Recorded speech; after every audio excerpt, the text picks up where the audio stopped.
बिस्मिल्लाहिर्रहमानिर्रहीम। ये वीडियो कुरान मजीद की सूरह नंबर 31 सूरह लुकमान के तारुफ पर मबनी है। डॉक्टर इसरार अहमद के मुताबिक सूरह लुकमान की इब्तदाई आयात सूरह अल-बकरा की इब्तदाई आयात से बहुत मुशाबा हैं। मुशाहबत के साथ साथ दोनों सूरतों की आयात में लतीफ फर्क भी पाया जाता है।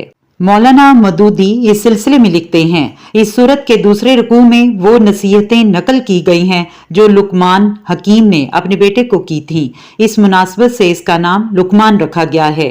ज़माने नज़ूल, इसके मज़ामीन पर गौर करने से साफ महसूस होता है कि ये उस जमाने में नाजिल हुई है जब इस्लामी दावत को दबाने और रोकने के लिए जबरो जुल्म का आगाज हो चुका था और हर तरह के हथकंडे इस्तेमाल किए जाने लगे थे। लेकिन अभी तूफान मुखालफत ने पूरी शिद्दत अख्तियार ना की थी कि इसकी निशानदही आयत 14 और 15 से होती है, जिसमें नए नए मुसलमान होने वाले नौजवानों को बताया गया है कि वालिदैन के हकूक तो बेशक अल्लाह के बाद सबसे बढ़कर हैं, लेकिन अगर वो तुम्हें इस्लाम कबूल करने से रोकें और दीन शिर्क की तरफ पलटने पर मजबूर करें तो उनकी ये बात हरगिज न मानो। यही बात सूरह अनकबूत में भी इरशाद हुई है, जिससे मालूम होता है कि दोनों सूरतें एक ही दौर में नाजिल हुई हैं, लेकिन दोनों की मजमूई अंदाज़े बयान और मजमून पर गौर करने से अंदाजा होता है कि सूरह लुकमान पहले नाजिल हुई है, इसलिए कि इसके पस मंजर में किसी शदीद मुखालफत का निशान नहीं मिलता। इसके बरक्स सूरह अनकबूत को पढ़ते हुए महसूस होता है कि इसके नज़ूल के ज़माना में मुसलमानों पर सख्त जुल्म सितम हो रहा था।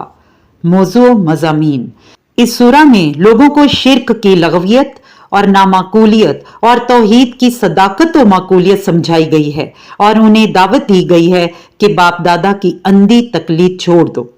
खुले दिल से इस तालीम पर गौर करें जो मोहम्मद सल्लल्लाहु अलैहि वसल्लम की तरफ से पेश कर रहे हैं और खुली आंखों से देखें कि हर तरफ कायनात में और खुद उनके अपने नफ्स में कैसे कैसे सरही आसार इसके सच्चाई पर शहादत दे रहे हैं।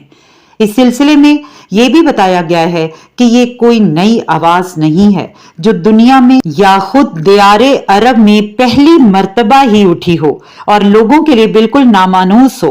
पहले भी जो लोग इल्म अकल और हिकमत व दनाई रखते थे वो यही बातें कहते थे जो आज मोहम्मद सल्लल्लाहु अलैहि वसल्लम कह रहे हैं।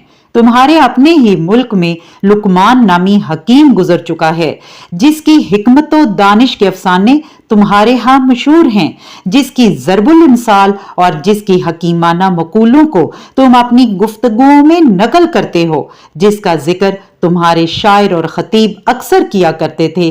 अब खुद देख लो कि वो किस अकीदे और किन इखलाकियात की तालीम देता था। इसी के साथ ये वीडियो यहीं इख्तिताम पजीर होती है। अल्लाह रब्बुल इज़्ज़त से दुआ है कि अल्लाह तू हमें कुरान पढ़ने, समझने और इस पर अमल करने की तौफीक अता फरमा। आमीन।